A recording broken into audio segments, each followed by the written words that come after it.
PG ଆଣିଛନ୍ତି।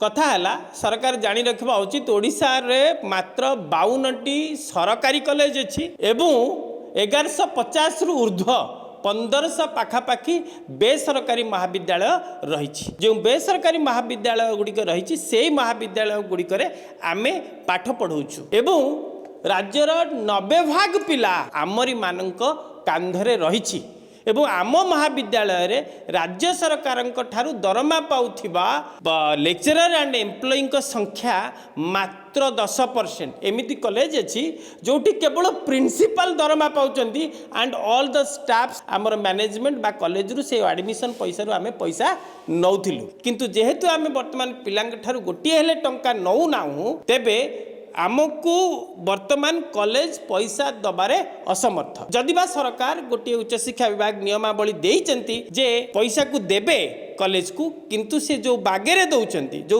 किस्ती system करिकी 10% 15% 25% ताहा समुद्र को संख्या हबो एवं देई नदेला भलिया हबो। आजिका डेट रे आमे 4 मास हैला दरमा पाई नाहु। आमे हमर जेते बेले एडमिशन हुए सेते बेले गुडिये कॉलेज रे कोन करंती ना से एडमिशन पैसा रो दरमा नै जान। तेनु हमर जो अल्प पैसा रे आमे हमर गुजराण मेंटौथिलु ताहा मध्य गला सरकारी पैसा नाही।